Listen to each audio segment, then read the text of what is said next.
Cancer सर्वांगीण मार्गदर्शन भाग 37 वैद्य दिलीप गाडगीळ पुणे।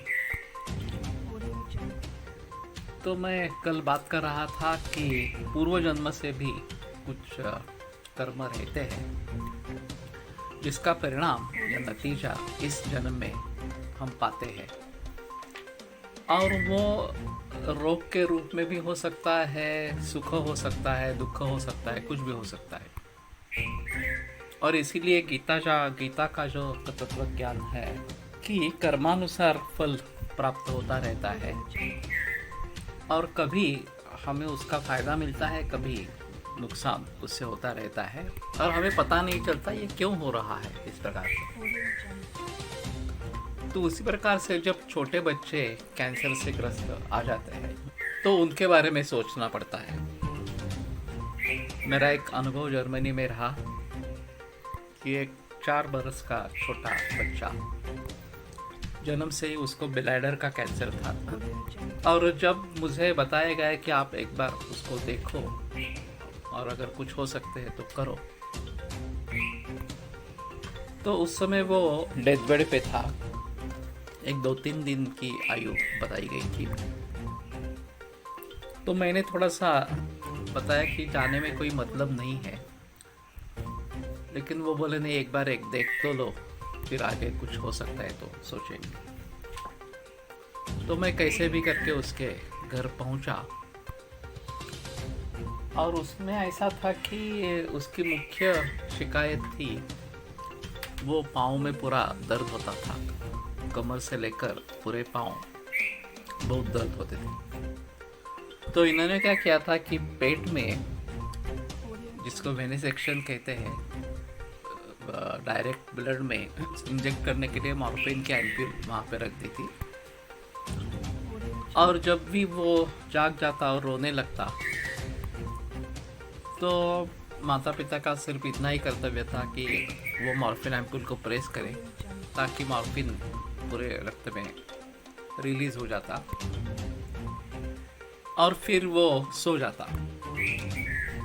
तो माँ बाप का इतना ही कर्तव्य था कि उसके बगल में बैठे रहे, जब भी जो वो जागे तो मॉर्फिन एम्प्यूल का प्रयोग करे।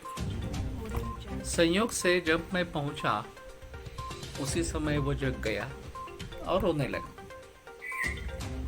तो मैंने कहा कि एक काम करो, अभी ये मॉर्फिन का प्रयोग मत करो, मैं कोशिश करता हूँ कुछ।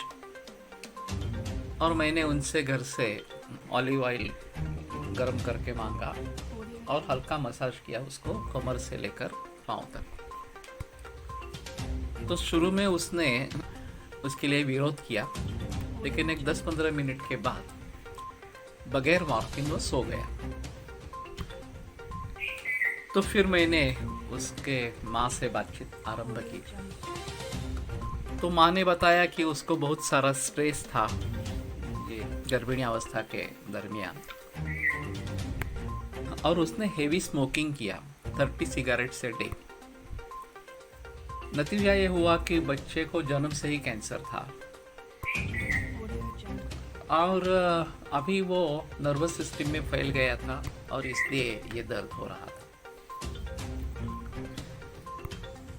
आश्चर्य की बात ये थी कि वो फिर से प्रेग्नेंट थी, गर्भार थी, और 7वां महीना चल रहा था। अब उसको इस बच्चे का बहुत ही स्ट्रेस था। ये तो मरने वाला था, इसके बारे में कोई संदेह नहीं था, फिर भी उसका दुख उससे सहा नहीं जाता, और फिर वो स्मोकिंग कर रही थी। मरीजों ने, उसके रिश्तेदारों ने समझाया, डॉक्टर ने डांटा, कुछ भी असर नहीं हुआ।